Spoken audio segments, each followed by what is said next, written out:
മികച്ച ഇനീഷ്യൽ കിട്ടുമെന്നല്ലാതെ ഒരു സിനിമയും സൂപ്പർ താരങ്ങളുടെ സാന്നിധ്യം കൊണ്ട് മാത്രം വിജയിക്കുന്നില്ല. മറിച്ച് നല്ല ഉള്ളടക്കമുള്ള സിനിമകളാണെങ്കിൽ നവാഗതരുടെ ചിത്രങ്ങളും പ്രേക്ഷകർ ഏറ്റെടുക്കുമെന്നതിനുള്ള ഏറ്റവും ഒടുവിലത്തെ ഉദാഹരണമാണ് പ്രേമലു.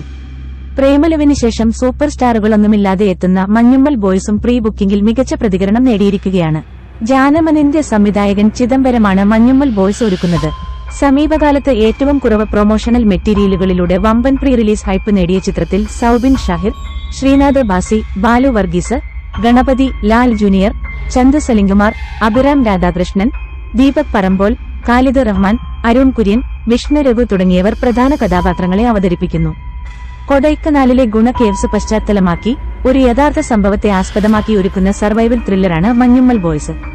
21-ാം തീയതി രാവിലെ മാത്രമാണ് ചിത്രത്തിന്റെ അഡ്വാൻസ് ബുക്കിംഗ് ആരംഭിച്ചത്.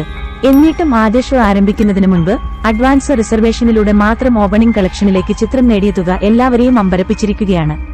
95,000-ന് മുകളിൽ ടിക്കറ്റുകളാണ് ഒറ്റ പകൽ കൊണ്ട് ചിത്രത്തിന്റേതായി വിറ്റുപോയതെന്ന് ട്രാക്കർമാരായ വാട്ട് ദി ഫസ് അറിയിക്കുന്നത്. 826 ട്രാക്ഡ് ഷോകളിൽ നിന്ന് ചിത്രം നേടിയിരിക്കുന്നത് 1,47,00,000 സൂപ്പർ താര സാന്നിധ്യമില്ലാത്ത ഒരു ചിത്രത്തെ സംബന്ധിച്ച് ചിന്തിക്കാനാവാത്ത പ്രീ ബുക്കിംഗ് ആണ് ഇത്.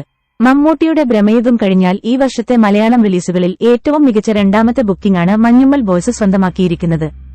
ആദ്യ ഷോകൾക്കിപ്പുറം ലഭിക്കുന്ന പ്രേക്ഷകാഭിപ്രായങ്ങൾ പ്രേമലു, ഭ്രമയുഗം എന്നിവയ്ക്ക് ശേഷം മലയാള സിനിമയ്ക്ക് തുടർച്ചയായി മൂന്നാമത്തും ഒരു ഹിറ്റ് സമ്മാനിക്കും എന്നാണ് സൂചന നൽകുന്നത്. സ്ഥിരീകരിക്കത്ത റിപ്പോർട്ടനുസരിച്ച് ആദ്യ ദിവസം 3.5 കോടിയിലധികം കളക്ഷൻ നേടിയിട്ടുണ്ട്.